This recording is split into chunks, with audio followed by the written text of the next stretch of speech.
Hai Kristi, halo, selamat sore. Ya Bu ya. Hujan deras banget di Serpong. Semoga Wah, koneksinya tidak masalah ya.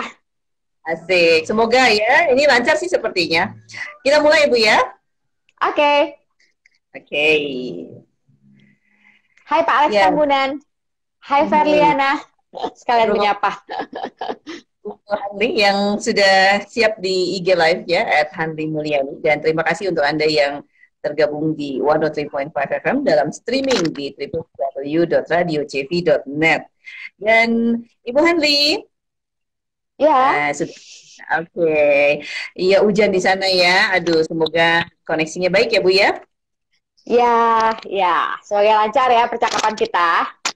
Siap. Nah, topik kita kali ini nih, ini soal bakat nih ya, karena Mhm, setiap orang juga, kalau berpikir begitu ya, pasti punya sesuatu yang berbeda gitu. Tapi ada juga nih, mhm. Kristi pernah ada orang yang merasa tidak punya bakat. Wah, kalau dari judul Ibu, ini serem juga nih, apakah bakat ini sama berbanding lurus dengan kesuksesan? Nah, ini pertanyaan besar untuk kita semua ya. Nanti kita akan gali. Untuk Anda pendengar CV yang juga ingin bertanya, boleh ya silahkan melalui WhatsApp di 0812 998 1035 atau juga bisa langsung di IG Live-nya sekarang. Oke Bu, apa yang akan Ibu sampaikan dulu sebagai opening kita kali ini?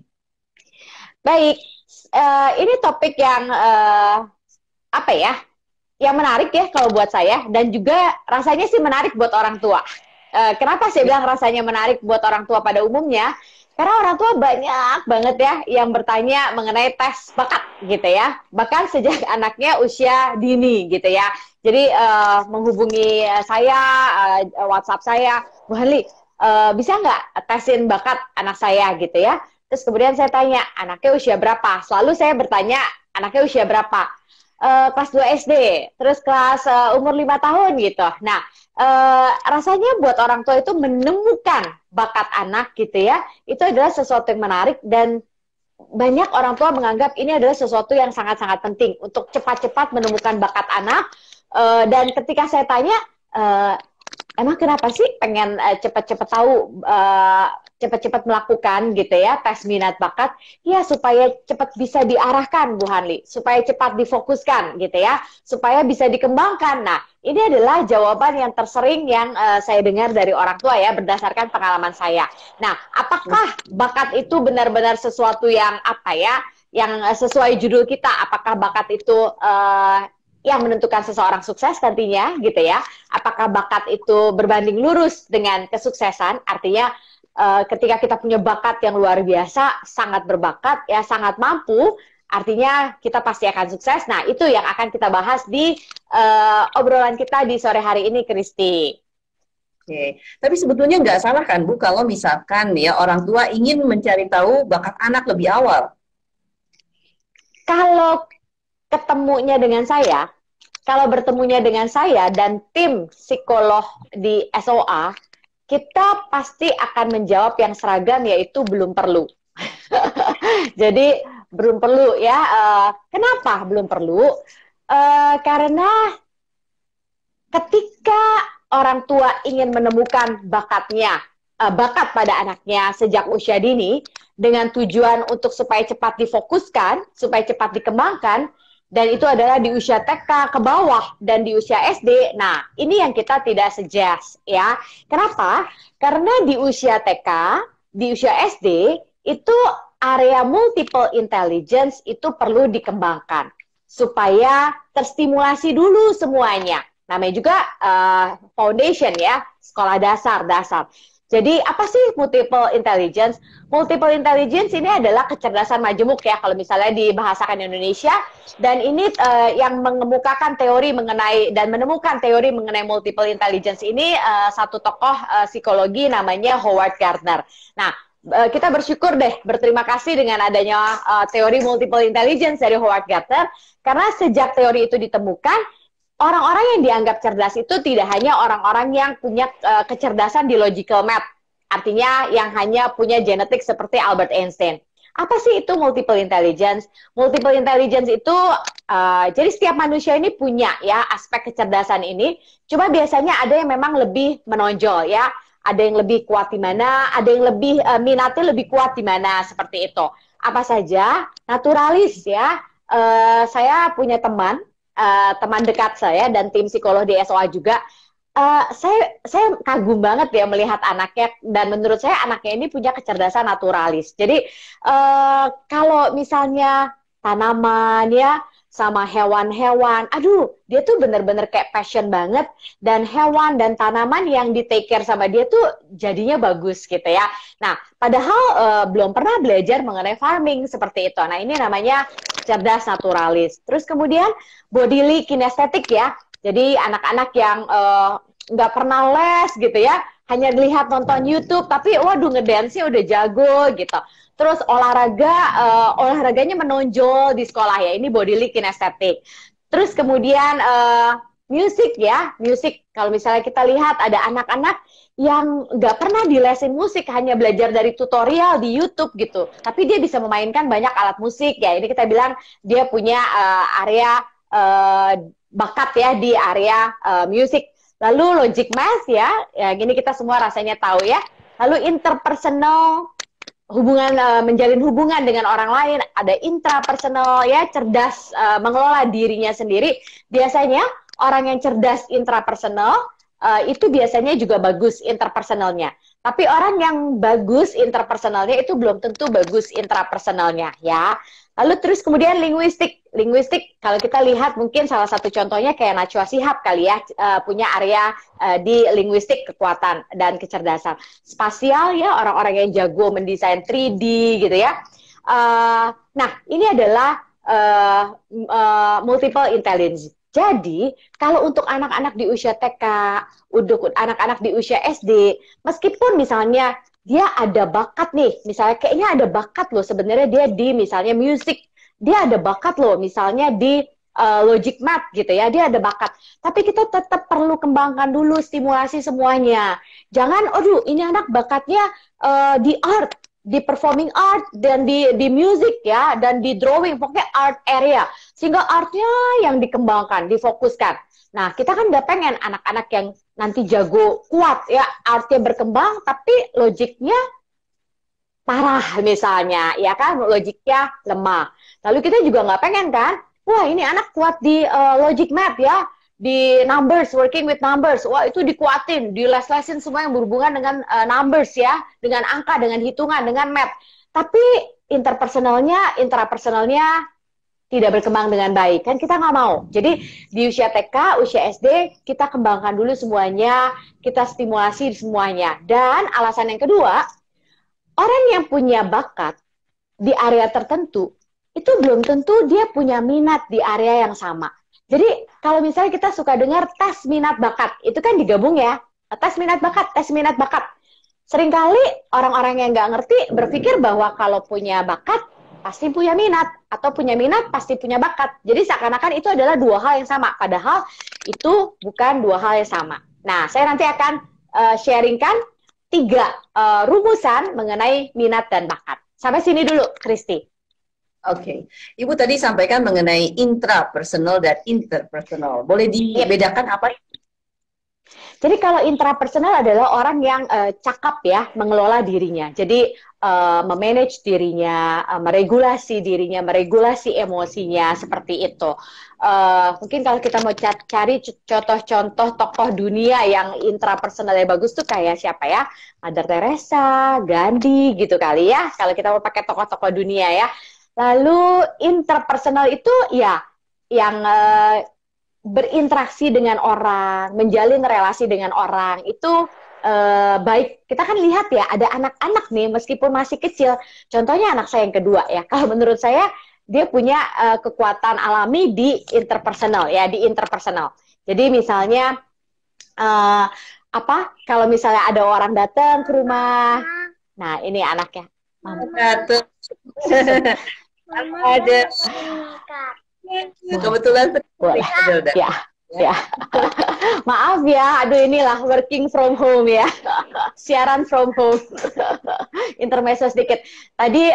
Nah ini ya anaknya saya ini ya, jadi saya ngelihat kalau misalnya ada orang datang, ketemu orang, dia gampang banget menyapa, hai selamat sore, mau siapa aja, mau yang mengantarkan makanan ya, mau yang apa yang mengerjakan kebun di rumah kita, siapapun lah, tante si ini, si om ini, mau usianya berapapun. Nah, ini kita bilangnya interpersonal ya, seperti itu.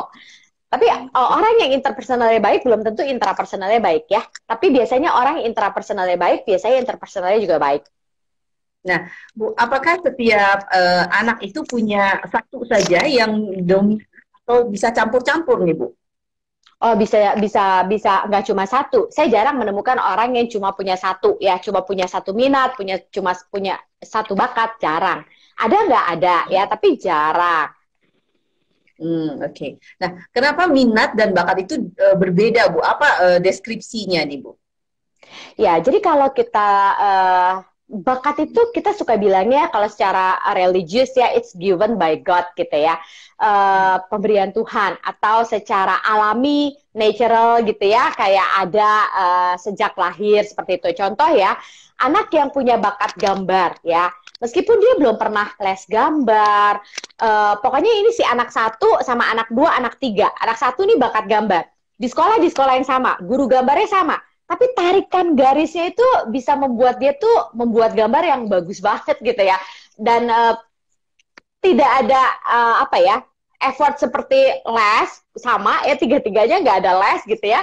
Terus kemudian gurunya juga sama ya, tapi cepet belajarnya dan tarikan garisnya juga kayak langsung bagus gitu. Ini kita bilang bakat ya. Atau misal bakat public speaking ya. Ini anak nggak perlu dilatih lama-lama, tapi ketika udah ketemu audiens, ketemu panggung, kayaknya nervousnya juga nggak lama dan dia bisa bicara di depan audiens dengan cukup confident, cukup lancar ya, seperti itu. Nah, itu bakat ya. Terus kemudian kalau minat itu sesuatu yang kita sukai ya. Dan minat ini menurut saya sih nggak given ya. Minat ini adalah sesuatu yang perlu terekspos dan dieksplorasi oleh anak-anak kita, seperti itu.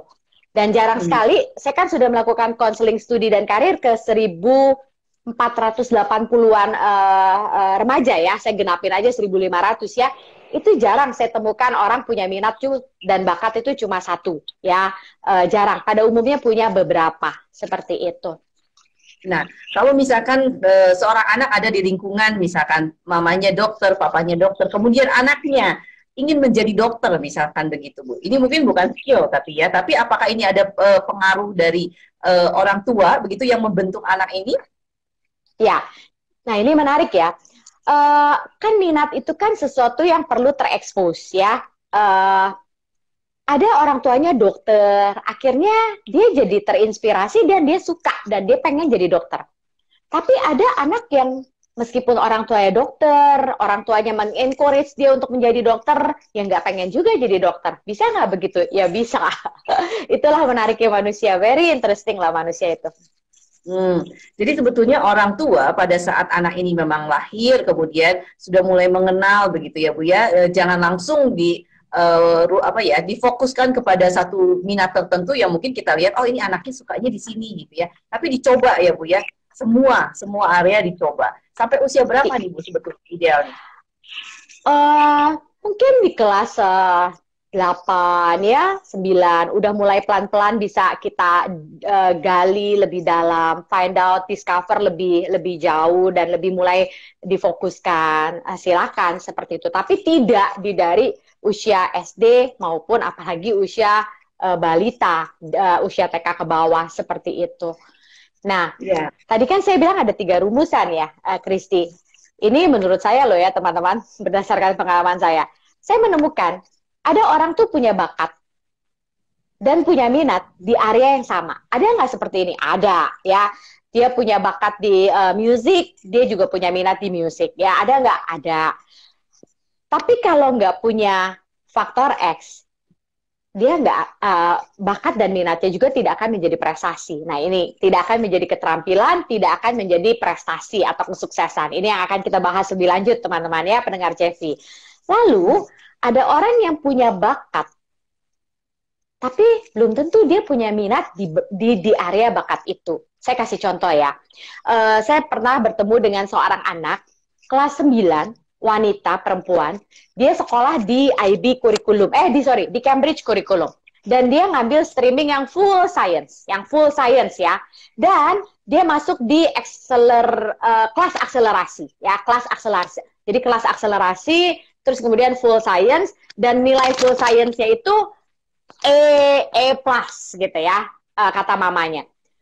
Lalu dia melakukan tes minat bakat bersama dengan saya ya. Waktu itu di sesi konselingnya, saya pergi ke sekolah itu karena sekolah itu bekerja sama dengan SOA ya untuk penjurusan studi dan karir.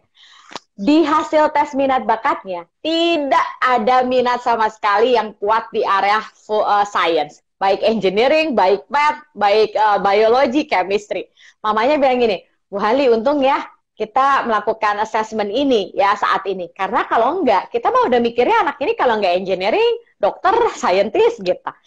Minatnya apa coba? Filming ya. Minatnya filming. Dia mau menjadi seorang movie creator. Jadi dia nanti SMA-nya dia akan pindah ke IB kurikulum yang lebih mendukung arah minatnya dia, dan nanti dia kuliahnya mau ngambil studi filming di Kanada seperti itu ya. Jadi lihat, jadi belum tentu punya kemampuan, punya bakat yang juga punya minat di area yang sama. Nah, biasanya kalau kita tidak punya minat, biasanya faktor X itu tidak tertrigger. Karena biasanya men-trigger faktor X yang nanti akan kita bicarakan itu adalah si minat ya. Dan rumusan yang ketiga, ada orang belum berbakat ya, atau belum mampu, belum skillful, tapi dia punya minat yang kuat di area ini. Nah, biasanya malah formula ketiga, rumusan ketiga yang akan men-trigger si faktor X, sehingga malah akan hasilnya lebih awesome ya. Saya kasih contoh ya, ini juga pendapat saya pribadi ya. Saya kasih contoh itu Agnes Mo. Buat saya Agnes Mo itu adalah representasi dari rumusan ketiga saya ya. Artinya saya melihat dia memang punya bakat di dunia entertain ya. Tapi menurut saya dia bukan orang yang terlahir dengan pita suara emas ya. Kalau kita suka bilangnya suara emas gitu ya. Tapi Agnes Monica itu menurut saya dia punya minat yang sangat kuat di dunia musik ya. Dan meskipun kemampuan menyanyi dia pada awalnya enggak yang sehebat sekarang, tapi dia punya minat yang kuat. Dia fokuskan kan Christy karirnya di dunia musik. Saya ingat banget tuh dia tinggalkan karirnya di dunia sinetron 100% totalitas banget dan bener-bener ya. Dan dia punya faktor X yang luar biasa yang akhirnya membuat karirnya dia, suaranya dia, teknik menyanyi dia dari album ke album kan wah meningkat, dan kita lihat prestasinya juga semakin lama semakin meningkat. Nah, itu yang menarik ya. Belum terlalu skillful ya, belum terlalu berbakat, pita suara, bukan terlahir dengan suara emas, tapi bisa punya prestasi emas gitu ya.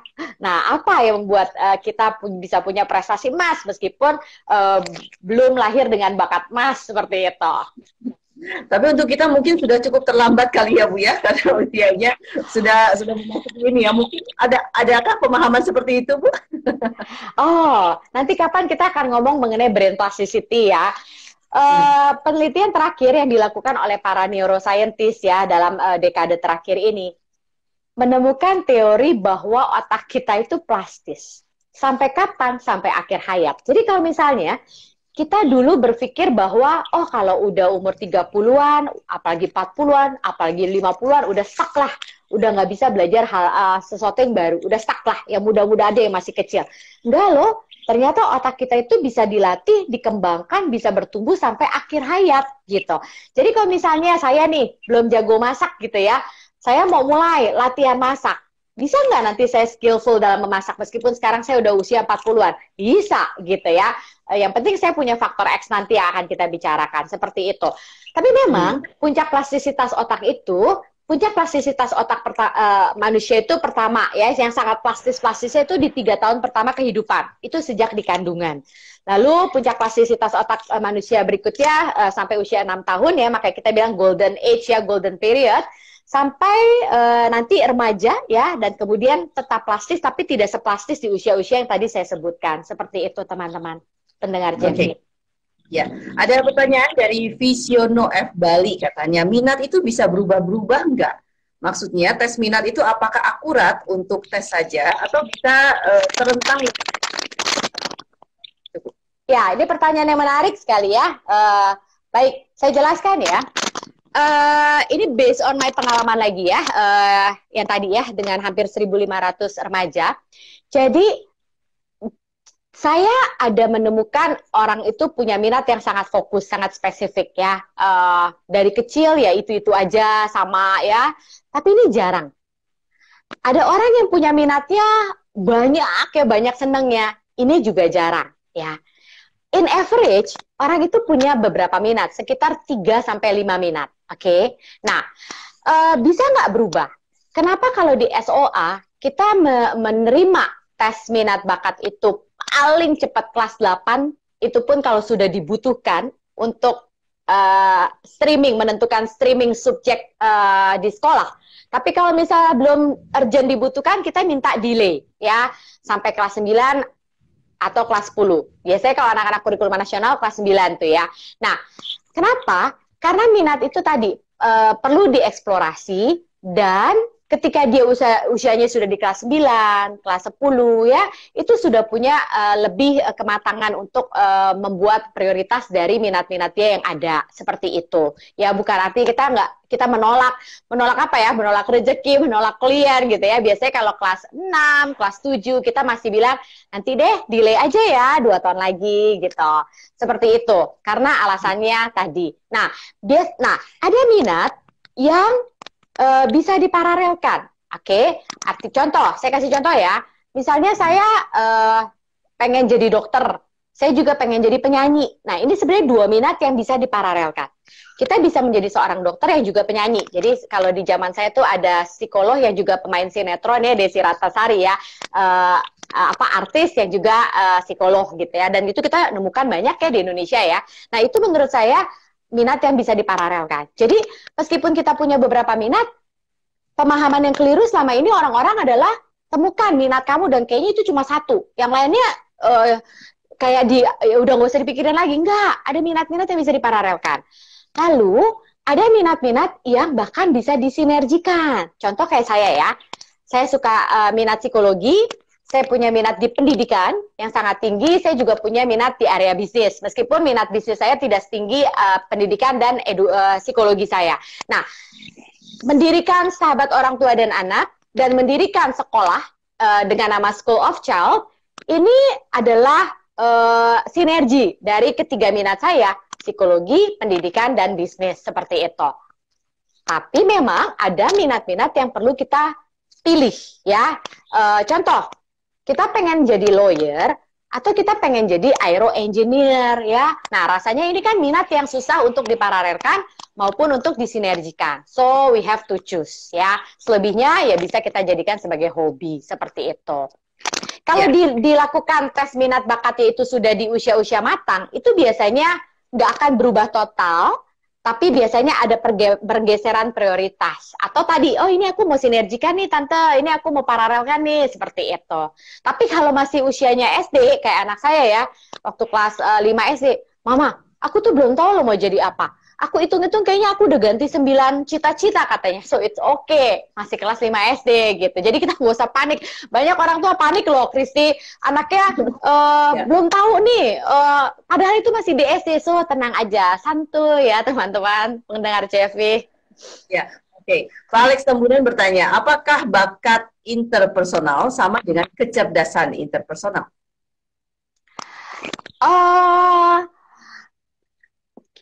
Gini. Tadi ya, kalau misalnya dia itu mungkin terlahir belum dengan bakat itu, tapi bisa nggak dia punya kecerdasan itu nanti? Bisa. Nah, ini yang akan kita bicarakan. Oke. Tapi ada anak-anak yang given, kayaknya yang tadi saya bilang ya, contoh anak saya, kayaknya udah secara natural kayak gampang banget gitu loh berinteraksi dengan orang. Terus ini dari Mari_anak katanya, kalau anaknya bilang tidak punya cita-cita gimana Bu? Ini umur berapa kali ya harusnya disampaikan juga ya? Yes. Ya, jadi nanti silakan melengkapi ya Bu. Tapi kalau misalkan tidak distimulasi sampai dengan anak ini lulus SD, misalkan nggak ada stimulan apapun gitu, apakah tetap akan muncul bakatnya? Iya. Nah, apa namanya, memang apa yang membuat otak kita kan tadi plastis ya. Jadi otak itu perlu gizi yang baik, karena perlu asupan gizi yang baik. Yang kedua, memang perlu stimulasi dan experience. Jadi memang unfortunately, anak-anak yang memang misalnya dari daerah yang mungkin apa ya, kita lihat Indonesia kan masih apa ya, masih sangat apa ya, bervariasi ya. Ada yang sudah, kalau Pulau Jawa sih ya udah sangat terakses, gampang aksesnya ya udah maju. Tapi kan ada daerah-daerah yang akses saja sulit gitu ya. Apalagi anak terpapar oleh banyak hal. Nah ya memang akhirnya jadi kurang stimulasi, jadi kurang kesempatan untuk experience hal-hal yang baru.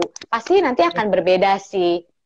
Memang otak manusia itu untuk berkembang perlu gizi, stimulasi, dan memberikan kesempatan untuk mengalami pengalaman-pengalaman baru. Ibu Mariana katanya tadi anaknya 4 SD, Bu. Belum punya cita-cita gimana? Oh, nggak apa-apa. Belum nggak apa-apa. Karena masih kecil juga, dia mungkin nggak tahu itu apa profesi apa juga ya. Nggak kebayang. Ya, tapi kalau udah kelas 11, 12 ya, mau apa? Nggak tahu. Bingung, terserah aja. Nah, itu bawa ketemu saya deh. Masih dari Kisiono F. Bali katanya, minat itu passion bukan ya? Anak saya berbakat di piano, nilai ujian pianonya termasuk tertinggi di tempat les. Tapi dia kekeh nggak suka piano. Apakah seiring waktu bisa berubah? Ya, itu yang tadi kita bilang ya, itu formula yang dia punya bakat ya. Mungkin guru-guru lesnya bilang, oh ini anak cepet loh belajarnya ya. Dibandingkan teman-teman yang masuk ke bareng, ini anak lebih menonjol. Tapi mungkin dia emang nggak punya minat di area situ. Ya. Dan ditambahkan katanya, apakah apa ya dia bapak ini mungkin berkata, apakah cukup wise kalau diberhentikan saja les pianonya meski dia berbakat? Ya, jadi Pak, ketika anak minta berhenti les piano, lakukan ini dulu ya. Jangan langsung diiyakan. Untuk ngecek, itu bukan karena kedatangan si M, yaitu si malas ya. Juga bukan karena si B, yaitu si bosan. Bukan karena si S, yaitu si sulit ya. Untuk memastikan bukan karena malas, bukan karena bosan, bukan karena dia lagi berada di stage yang sulit, makanya dia pengen keluar dari les pianonya. Kalau misalnya kita sudah memastikan, emang nih Bu Hanli, dia bukan karena males, bukan karena bosen, bukan karena sulit, memang karena dia nggak minat, ya udahlah, kita relakan saja, dia tidak usah diteruskan pianonya. Memang dia tidak dirancang Tuhan untuk menjadi seorang pianis, kira-kira begitu ya. Bagaimana kita tahu anak ini sebetulnya sedang mengalami kesulitan atau sedang malas, begitu Bu, membedakannya?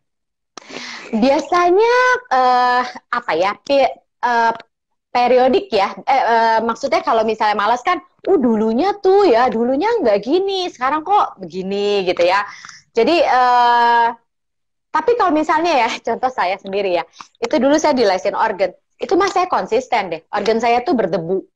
Organ saya tuh hanya kalau saya sentuh hanya kalau saya dikasih uang jajan tambahan.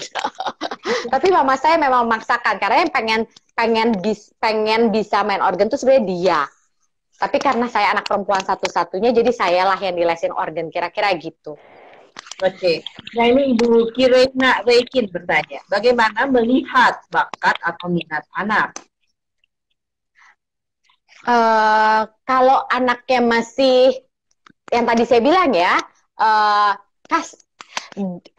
pertama kasih kesempatan anak untuk eksplorasi, mengenal banyak hal.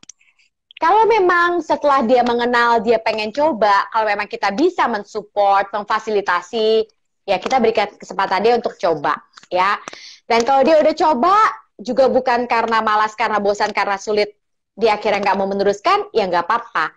Ini namanya eksplorasi, gitu ya. Akhirnya dia discover, oh enggak, aku memang bukan ini, meskipun, dan setelah aku coba ternyata aku nggak suka coding, gitu ya. Bukan karena aku malas les coding, bukan karena aku bosan coding, bukan karena aku menyerah karena kesulitan belajar coding, kira-kira gitu.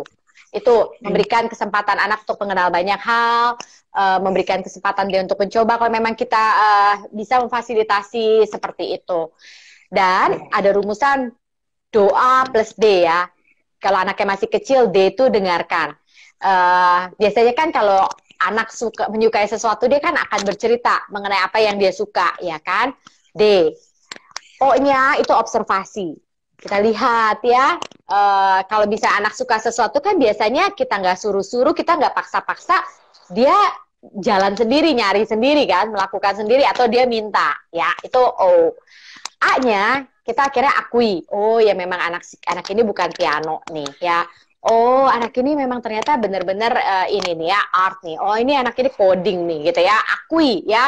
Jangan sampai ini pakai perumpamaan saja ya. Kita discover anak kita itu ternyata burung, kita paksa dia untuk ke samudra untuk bisa berenang seperti lumba-lumba. Atau ketika kita akhirnya discover anak kita lumba-lumba, kita paksa dia taruh di daratan untuk bisa lari sekencang-kencangnya seperti kuda. Nah, ini kan tidak fair dan tidak mungkin seperti itu. A-nya adalah akui, doa plus D. D-nya terakhir dukung. Kalau memang anak kita lumba-lumba, kita bantu mencarikan samudra yang luas untuk anak bisa berenang. Ya, lumba-lumba bisa berenang sejauh-jauhnya, sedalam-dalamnya. Ketika kita tahu anak kita burung, kita bantu menemukan angkasa yang seluas-luasnya untuk dia bisa terbang setinggi-tingginya. Kira-kira begitu. Semoga menjawab. Ya, sangat baik ilustrasinya ya untuk bisa memudahkan kita mengerti bahwa setiap anak ini unik dan mereka tidak bisa disamakan dengan teman-temannya yang lain. Ya. Ada Ibu Yanti bertanya. Mungkin ini juga masih seputar piano nih Bu ya. Katanya awalnya nggak suka bisa piano, tapi ibunya memaksa, kemudian terus belajar piano, akhirnya dia suka dan inspirasi. Dan sampai titik mana katanya orang tua bisa memaksa atau merelakan? Sampai mana ya? Kalau misalnya akhirnya sudah terjadi gara-gara si piano itu jadi sering konflik gitu ya sama anak gitu ya. Terus kemudian anak kok jadi demotivasi gitu ya. Hubungan kita juga jadi nggak baik. Kalau ngomongin piano jadi konflik. Terus anak juga demotivasi. Ya itu udah rasanya mungkin tanda-tanda ya memang dia bukan piano lah. Dan it's okay kan? Kita kan bayangin kalau semua anak di dunia ini menjadi pianis. Ibu Lorenzi katanya bertanya, anak saya diajak mencoba semua kursus katanya, tapi nggak mau. Gimana ya? Kadang saya lihat dia suka gambar, tapi dia nggak suka les gambar. Kadang dia suka coding, tapi nggak mau les. Gimana caranya memaksimalkan bakatnya? Oke, tadi kan bilang banyak ya. Mungkin jangan-jangan yang membuat anak itu nggak mau karena banyaknya itu. Akhirnya gini, kita perlu tahu kapasitas anak ya. Jadi saya pakai perumpamaan lagi. Ada anak yang kapasitasnya segini gitu ya. Ada anak saya cuma punya satu saat ini ya. Ada anak yang kapasitasnya segini gitu ya. Ada yang segini gitu ya. Jadi misalnya ada anak yang les 3 macam ya, itu buat dia masih fine. Ada anak yang les 2 macam, itu udah enough ya. Jadi kita perlu tahu kapasitas. Jangan-jangan over capacity itu yang akhirnya membuat anak juga akhirnya demotivasi sebenarnya.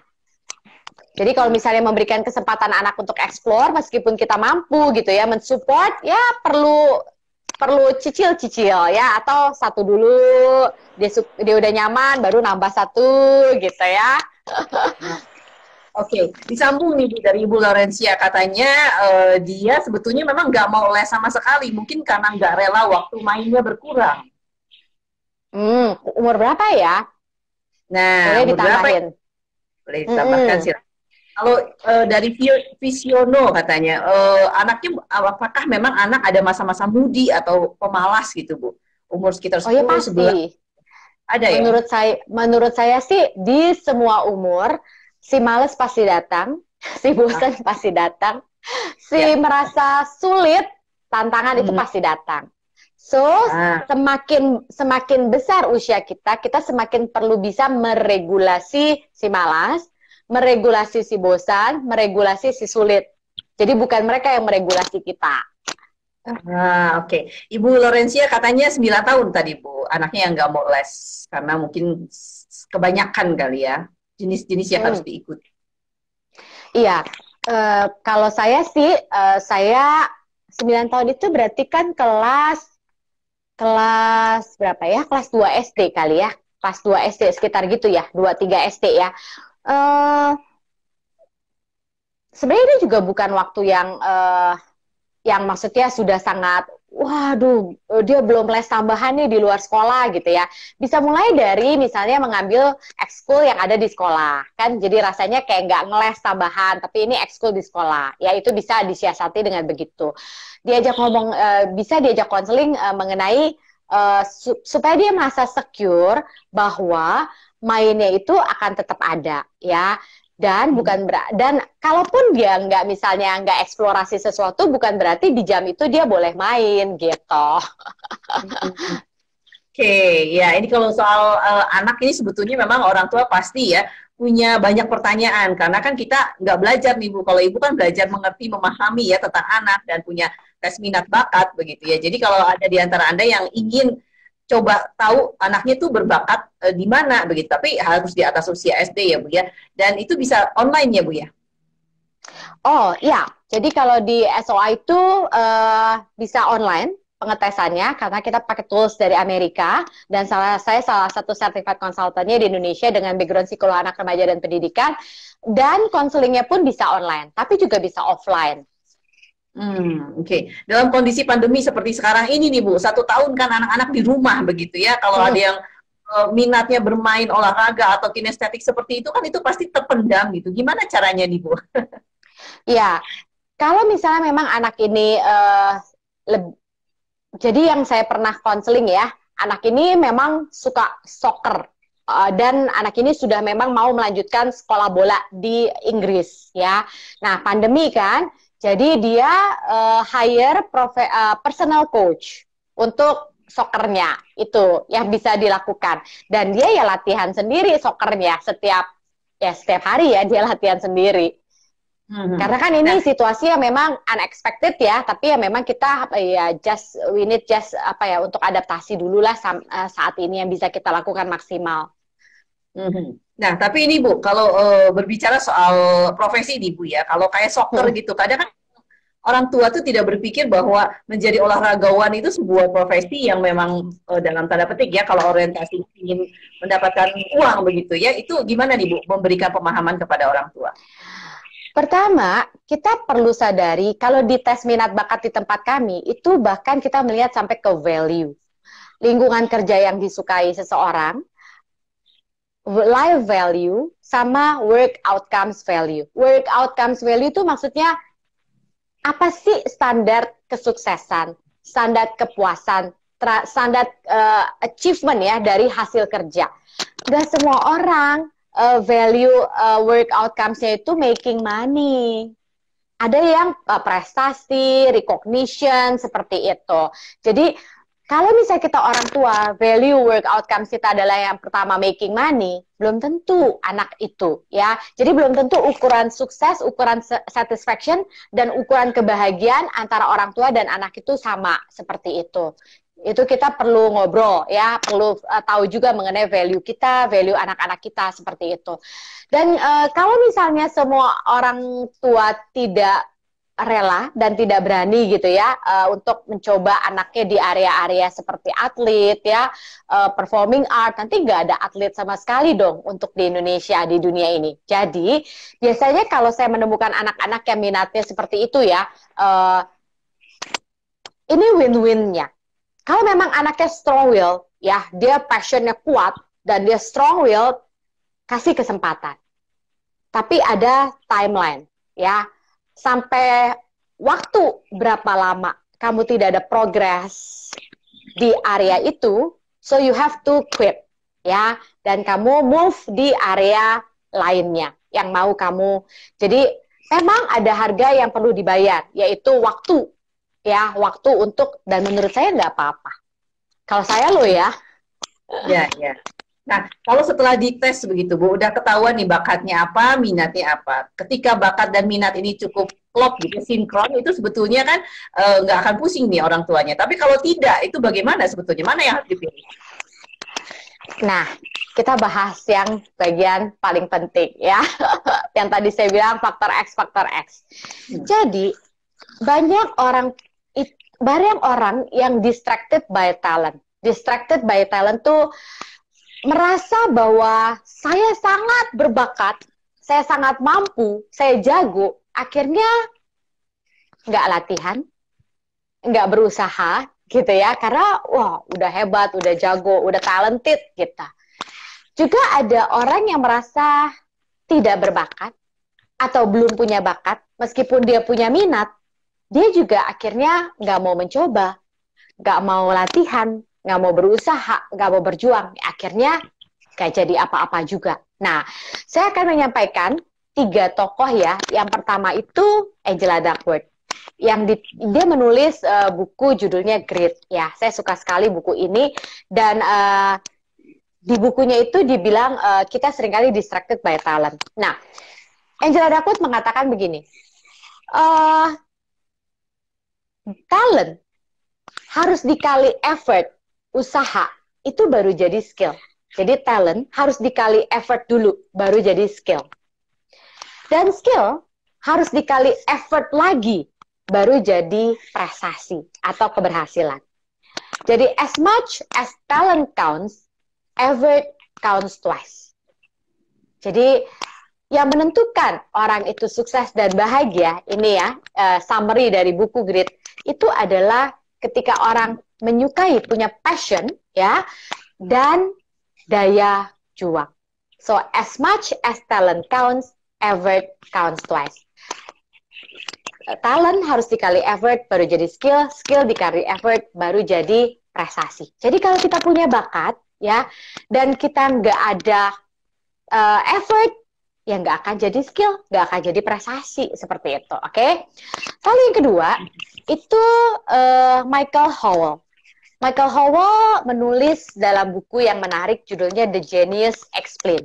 Jadi orang-orang yang jenius, istilahnya orang-orang yang hebat di dunia ini, di bidangnya masing-masing, itu ternyata kehebatan mereka itu bisa dijelaskan, ya. Apa yang dijelaskan oleh Michael Howell? Jadi dia mengambil contoh Mozart, ya. Mozart itu waktu Mozart usia 6 tahun, Mozart kecil 6 tahun, dia kan sudah sering bermain piano ya, diundang ke sana sini. Dan kalau kita menjadi penontonnya Mozart 6 tahun pada saat itu di Austria, kita akan berdecak kagum. Wah, luar biasa banget nih anak ini, bakat ya, kayak sama lah. Kita punya Rebecca Alexandria ya, pebalet yang masih 11 tahun, mungkin sekarang umurnya udah 12-13 tahun di Indonesia, yang menang NYGP ya, kalau salah namanya, apalah yang di New York itu. Terus kemudian kita punya Joy Alexander ya, pianis yang juga kecil-kecil udah main di Grammy gitu ya. Wah, bakat banget ya, bakat banget ini anak. Kita pasti akan berdecak kagum dan ngomongnya begitu. Wait, apakah benar bakat yang membuat mereka seperti itu? Joy Alexandria, Rebecca, maupun si Mozart. Nah, ketika kita pergi ke museum Mozart yang di Austria, kan rumahnya sekarang dijadikan museum ya, seperti Shakespeare. Itu di situ ada informasi yang mengatakan bahwa papahnya si Mozart, si Leopold Mozart, itu dia yang melatih main piano anaknya sendiri, si Mozart kecil. Dan Mozart itu sudah dilatih oleh papanya dari usia 3 tahun. Dan sampai usia 6 tahun itu dia sudah dilatih sekitar 3.000-an jam. Ya. Nah, artinya apakah yang membuat Mozart ketika usia 6 tahun bisa bermain piano seperti itu ya, dan membuat orang berdecak kagum karena bakatnya? Bukan.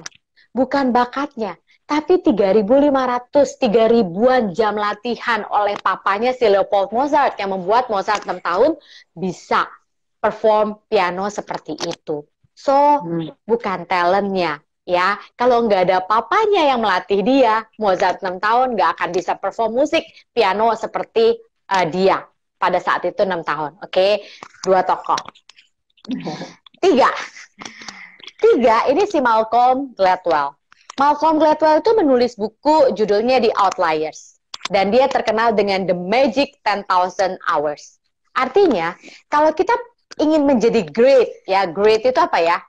Luar biasa di bidang masing-masing. Minimal kita harus punya jam latihan itu 10.000 jam secara konsisten. Artinya, kalau saya mau menjadi seorang konselor yang luar biasa, yang expert gitu ya, memberikan konseling, at least saya harus punya minimal 10.000 jam konseling. Seorang surgeon, ahli bedah, begitu dia sudah lulus kedokteran spesialis ahli bedah tulang misalnya, apakah dia bisa langsung expert grade menjadi seorang orthopedic surgeon? Enggak ya. Jadi sekolahnya itu enggak cukup ya, tapi nanti ya jam terbang ya, kita suka bilangnya jam terbang ya, dia melakukan bedah tulang itu akan membuat kemampuan itu semakin great seperti itu. Jadi minimal 10,000 hours. Kalau misalnya 1 hari 3 jam, kalau kita mau menjadi pianis atau balerina yang great ya, itu berarti kita harus latihan 10 tahun selama konsisten selama 3 jam. Nah, yang membuat Marcus Kevin, pebulu tangkis Indonesia yang bisa menjadi pebulu tangkis dunia, apakah bakatnya yang membuat mereka seperti itu? Oh, jelas enggak. Gemblengan dia di mana? Waktu itu klub ya, saya nggak tahu dia klubnya mana ya. Lalu di Plasnas yang 8 jam setiap hari itu loh ya, yang akhirnya membuat dia menjadi pebulu tangkis level dunia. Ya, jadi Michael Howell, Malcolm Gladwell, bahkan dari orang yang mungkin belum punya bakat yang luar biasa, yang kuat, tapi ketika dia latihan, itu akan punya kemampuan yang great seperti itu. Nah, biasanya apa sih yang akan membuat kita termotivasi untuk latihan itu ketika kita punya yang namanya minat atau passion. Nah, tadi kan ada yang bertanya ya, minat itu sama passion sama nggak sih? Kalau saya mah dibuat gampang aja. Kalau buat saya, minat, passion itu saya jadikan sama. Ya, oke. Ya, Bu. Jadi sebetulnya terkadang juga orang tua salah mengerti ya bahwa ketika anak memiliki bakat, kemudian anak pasti suka, ya, dan ketika akhirnya dirangsang begitu ya, dilatih terus-menerus, anak bisa berprestasi. Nah, ini tadi Bu Nihianti pengen diulang lagi rumusan tadi, Bu, katanya. Yang mana ya? Tadi minat plus apa? Diulang lagi mungkin pelan-pelan biar bisa lebih. Baik. Jadi bukannya 3 tokoh ya, rumusan minat bakat.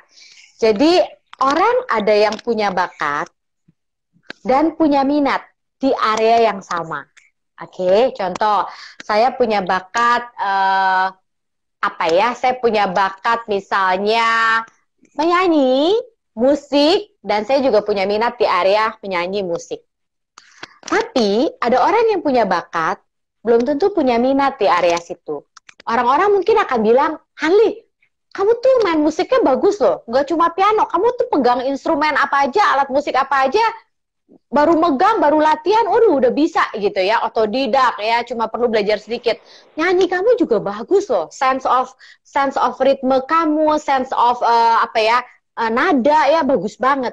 Tapi saya belum tentu punya minat di area musik dan di area menyanyi seperti itu.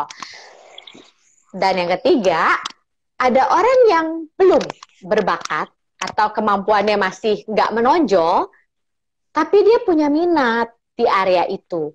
Dan kalau ditambah faktor X, yaitu yang tadi 3 tokoh, latihan, daya juang, usaha, ya effort, itu akan membuat menjadi great atau awesome. Nah, biasanya men-trigger faktor X itu biasanya passion.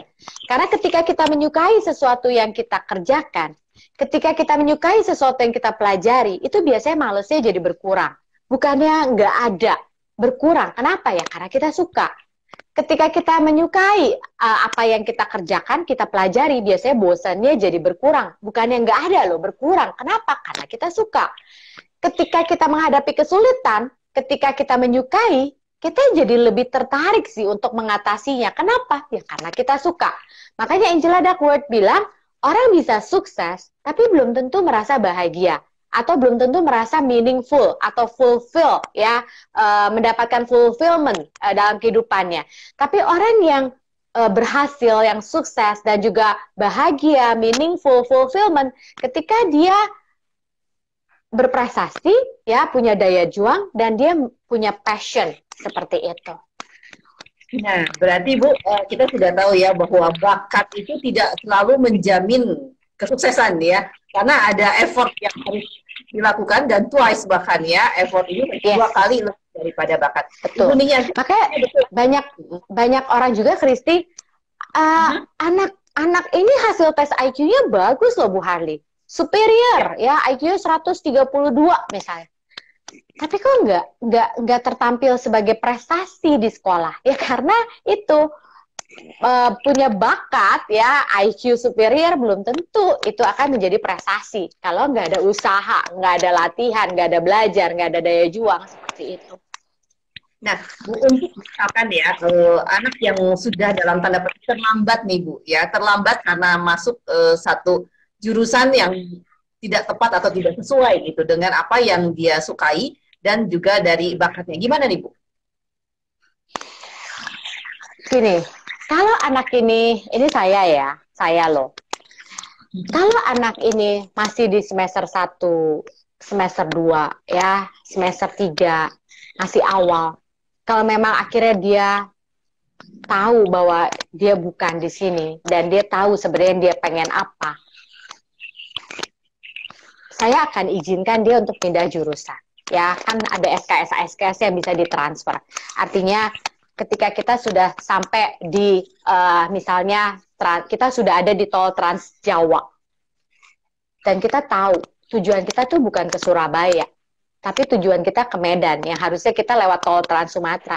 Ya kok kenapa dilanjutkan tol Trans Jawanya? Mundur balik arah seperti itu.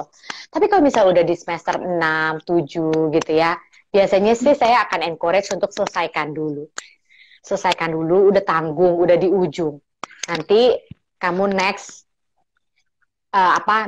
bisa di S2-nya atau dia bisa mengambil course atau certification seperti itu ya, yang ke arah minatnya seperti itu. Ya, ada pertanyaan dari Ibu Agustin, katanya bagaimana meningkatkan faktor X kalau anaknya nilai daya juangnya kecil sekali? Iya, daya juang emang ada anak yang high achiever ya, kita suka bilangnya juga strong willed. Tapi ada anak yang memang ambisi itu nggak tinggi ya. Udahlah, kalau misalnya memang udah 8 aja udah bagus, 7,5 aja udah bagus, kenapa harus 9 gitu kan? Ada anak-anak yang modelnya juga begitu ya. Tapi both bisa dibentuk ya. Artinya anak-anak yang very high achiever, very strong willed kan juga dia harus diturunkan ya. Karena banyak anak-anak lelah fisik, lelah mental bukan karena bukan karena nggak mampu, tapi too pushy ya, terlalu memaksa dirinya. Nah, anak yang kalau saya suka mengibaratkan, ini karet dia bisa ditarik segini sebenarnya, tapi juga dia cuma tarik segini, kita bantu untuk dia stretch dia pelan-pelan ya. Kita kasih target-target baby step yang lebih tinggi. Jadi kita dorong dulu memang di awal. Dan kita kasih apresiasi setiap kali dia achieve. Jadi jangan misalnya dia segini, langsung kita tarik segini ya. Nanti dia bisa langsung frustasi ya. Jadi goalnya kita tambahin baby step, kita encourage ya, kita kasih apresiasi setiap kali ini. Dan biasanya goal yang menarik yang akan membuat dia termotivasi. Nah, untuk memancing seperti itu, apakah boleh Bu kalau misalkan orang tua memberikan apresiasinya dalam bentuk tertentu, barang, misalkan atau apa? Sesekali boleh, di awal boleh, tapi saya tidak sarankan itu untuk menjadi pola. Karena kita nggak mau anak-anak itu motivasinya eksternal ya, kita mau motivasinya itu datang dari dalam dirinya. Ya aku mencapai tujuanku ya karena memang aku perlu mencapai tujuan ini, bukan karena ada ininya gitu. Jadi bukan karena ada apanya, tapi karena memang aku perlu ya, ini untuk kebaikan aku, menjadi diriku sendiri yang lebih baik dari hari ke hari, seperti itu. Ada tipe anak sepertinya yang juga tidak bisa mengungkapkan dan juga mau nerima aja. Kadang kan orang tuanya, aduh kamu maunya apa sih, akhirnya dimasukin gitu. Tapi anaknya tuh ya udah deh gitu ya. Ini baiknya seperti apa? Digali, anaknya tidak bisa didapatkan gitu ya. Dia sukanya apa? Kalau di ruang konseling saya dari 1.500 itu jarang sih sebenarnya ada anak. Tunggu ya, kita bicara usia ya, bicara usia. Ya misalnya kita bicara yang sudah sewajarnya, mereka sudah perlu lebih tahu di usia SMA ya, kita bicara usia SMA. Karena usia SD sih itu pasti nggak apa-apa. jarang sebenarnya ada anak yang belum tahu sama sekali sebenarnya. Cuma satu, dia biasanya langsung melimit dirinya. Nanti kalau aku ngomong aku pengen ini, papa mamaku kayaknya nggak akan dukung, gitu ya. Terus dia langsung melimit dirinya, papa mamaku nggak mampu juga lah secara finansial, ngapain juga aku bermimpi seperti ini. Atau dia punya fixed mindset, aku nggak bisa, aku nggak berbakat, aku nggak mungkin bisa menjadi seperti apa yang aku impikan. Atau bisa juga karena dia nggak percaya diri. Jadi banyak alasan. Tapi ada nggak yang nggak tahu? Ada, karena dia nggak mau explore, males eksplorasi. Nah, ini yang harus kita dorong untuk dia mau eksplorasi. Jadi perlu sesi coaching konseling lah ya. Dan orang tua ada baiknya juga kalau bisa melakukan coaching konseling buat anaknya di rumah ya. Oke. Ini 2 pertanyaan terakhir singkat saja Bu, karena sekarang sudah pukul 18.59. Dari Ibu Kirei menyambung kembali katanya, apakah kalau anaknya kelas 8 dengan melakukan tes minat bakat bisa memperlihatkan nanti dia akan menjadi apa? Kalau misalkan dia sekolah, SMA, kemudian akhirnya bekerja. Ya, kalau di kelas 8, itu kalau memang belum ada kebutuhan dari sekolah, di-delay dulu aja Ibu, sampai nanti di kelas 9 atau di kelas 10, ya. Itu. Dan Ibu nanti mungkin kalau nggak ngikutin dari awal, nanti bisa lihat rekamannya di recordingnya IG-nya Cevi Radio atau di IG-nya saya, karena kita tadi bahas ya di pertama seperti itu di awal-awal. Ya, mengenai itu minat ada yang bisa disinergikan, ada yang bisa diparalelkan, yang bisa berkembang. Itu tadi kita udah bahas ya, Kristi. Betul, betul. Jadi silakan ya, nanti boleh juga dilihat di IG TV-nya Ibu Hanti ya. Dan Ibu Agustin nanti kalau memang ingin contoh bagaimana baby step targetnya Bu untuk yang daya juangnya kurang, mungkin bisa langsung ngobrol sama Ibu ya Bu ya. Ini mohon maaf waktunya karena sudah habis. Ini ya Bu ya, thank you. Nanti kita ketemu lagi minggu yang akan datang dengan topik yang menarik juga. Dan Ibu ada agenda apa Bu minggu ini atau dalam waktu dekat webinar? Oh, yang mau ikutan workshop How to Deal with Your Child mengenai komunikasi, bagaimana bicara, bagaimana mendengarkan anak, bagaimana dealing with konflik dengan anak, silakan bisa registrasi di SOA 0811999569 atau nanti bisa dilihat besok saya akan upload di IG saya. Jadi yuk belajar sama-sama karena ini basic skill yang sangat penting untuk relasi, komunikasi, konflik resolution dengan anak-anak kita. Oke, ya disimak saja ya agendanya Ibu Hanti, SOA, SOC juga, dan terima kasih untuk hari ini Bu. Ya, terima kasih banyak untuk ilmu dan pemahaman yang baru ya untuk kita semua tentang minat dan bakat. Kristi pamit ya Bu ya. Thank you Bu. Ya, terima kasih. Baik Kristi. Thank you. Ya. Thank you juga ya teman-teman semuanya. Sampai ketemu di minggu depan di jam yang sama ya, jam 6 sore.